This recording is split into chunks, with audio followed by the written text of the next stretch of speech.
Join us on our story with Bluey, where kids learn an important lesson about how just saying sorry versus really meaning it is all the difference, created by Tristan and his daddy.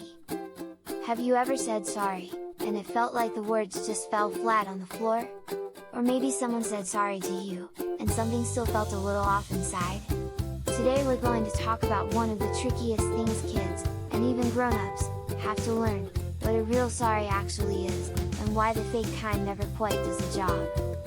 Let's name today's feeling, that tight, uncomfortable knot you get in your chest when something goes wrong between you and someone you care about. That's a feeling of a relationship that needs a little repair. You might notice it in your tummy, or behind your eyes, or in your jaw when you're pressing your teeth together. That feeling is telling you something important, someone got hurt, and something needs to be done about it. Here's a hard thing, and hard things are actually really important. It would be so much easier to just say sorry really quickly and have everything go back to normal. But easy isn't always what helps us grow.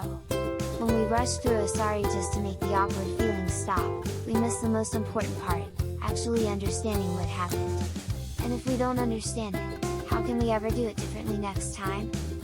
Now, let's visit Bluey and Bingo. It's a warm Saturday afternoon in Brisbane, and the two of them are playing backyard cricket. Bluey winds up for a big swing, thwack, and the ball flies sideways, straight into Bingo's favorite drawing that she left drying on the outdoor table. The paper crumples, the drawing is smudged. Bingo freezes. Her bottom lip wobbles. Bluey looks at Bingo and says, really fast, sorry. Then she picks up the ball and is already ready to bowl again. But Bingo is still standing there, and the knot in her tummy isn't going anywhere. That's sorry, Bluey just said. That's what we call an empty sorry. It's the kind you say just to make the guilty feeling go away, without really stopping to think about what went wrong. It doesn't land, because nothing behind it has actually changed yet. Instead of, sorry, can we keep playing?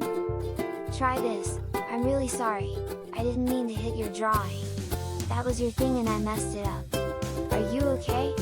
That small change makes all the difference, because now Bluey is looking at Bingo, not just at the game. A real sorry turns toward the other person, not away from them. Now, this one is really important to understand, Bluey didn't mean to do it. It was a genuine accident. And here's the thing about accidents, they happen to everyone, even careful people. When something is truly an accident, the best kind of sorry has two parts. First, you make sure the other person knows you understand why it hurt them, and second, you think together about how to be more careful so it doesn't happen the same way again. That's not punishment, that's just caring about the person you bumped into on the way. Chili comes out to the backyard with 2 cups of water. He sees Bingo's drawing, and she kneels down, not to referee, not to tell anyone off, but just to help brother and sister find their way through it. He says, Bingo, do you want to tell Bluey how you felt when that happened? And then he turns to Bluey and says, and Bluey, I'd love for you to really listen, not to answer back, just to hear. This isn't about who's in trouble. It's about helping each other understand. Sometimes when a grown-up or someone else steps in to help with an apology, it can feel like they're on the other person's side, or like you're being judged. But here's what's actually happening, they're not saying you're a bad kid. They're not deciding who's right and who's wrong. They're being a kind of bridge, helping two people understand each other better.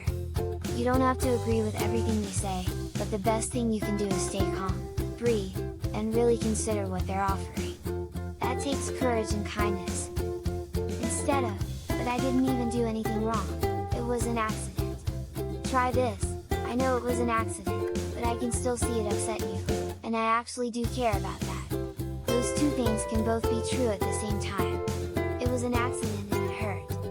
Holding both of those at once, that's one of the most grown-up things a kid can do. Now, what if Bluey had done it on purpose?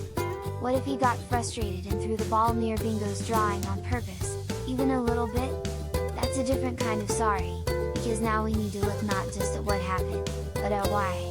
Why did Bluey feel like that was okay? That kind of sorry needs a little more honesty, not just I'm sorry it upset you, but I'm sorry I made that choice, and I'm going to think about why I made it. That's harder, but it's also how we actually get better at being a good friend. Here's something else really important, What if, right in the middle of the apology, Bluey starts getting angry? Maybe it feels unfair, or she feels embarrassed, or she thinks Bingo is being too sensitive. If you notice yourself getting angry while apologizing, that's actually worth paying attention to. Ask yourself, why am I the one getting upset right now? Because the other person was the one who got hurt. Getting angry during a sorry can sometimes mean there's something we still haven't looked at clearly inside ourselves yet, and that's not a bad thing, it's just a clue to keep exploring. Instead of, why are you still upset? I already said sorry. Try this, I can see you're still upset, that's okay, take the time you need. I meant what I said.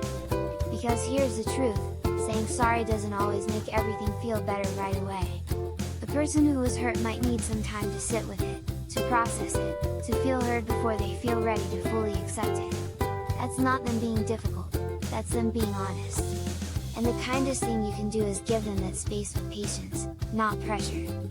Bandit comes out to do some weeding near the garden, and he says quietly, almost to himself but loudly enough to hear, "You know, I reckon the bravest thing a person can do is tell someone, I see that I hurt you, and that matters to me, even when it's uncomfortable." That's not weak. It's actually one of the strongest things there is. Bluey thinks about that. She walks slowly back over to Bingo. Bluey sits down next to Bingo's smudged drawing. She looks at it properly, maybe for the first time, and she says, "I can see this one was special. I'm really sorry, Bingo. I'll be more careful where I set up the wickets." And Bingo is still a little sad. That's okay. She nods slowly. It doesn't all disappear at once, but something shifts. The knot loosens, just a little bit. And that's how it actually works. Instead of, I've said sorry like 5 times. When is it going to be fine again? Try this, I know it might take a little while, I'm just glad you know I mean it. Saying sorry over and over doesn't make it more real, it can actually start to make it feel less real. One genuine sorry, given with real understanding, is worth 1,000 rushed ones. And genuine doesn't mean perfect, it means honest. And one more thing, saying sorry is not the same as admitting you're a bad person. A bad person doesn't feel the knot. A bad person doesn't stop to look at the crumpled drawing. You noticed? You stopped. That means something. But also, don't say sorry when something wasn't your fault at all. Sometimes things happen and the right move is a calm explanation, not an apology. Sorry is a powerful word, use it when you need it, and only when it's yours to give. Okay, toolbox time. 3 tools you can actually use. Tool 1 is called the pause and look.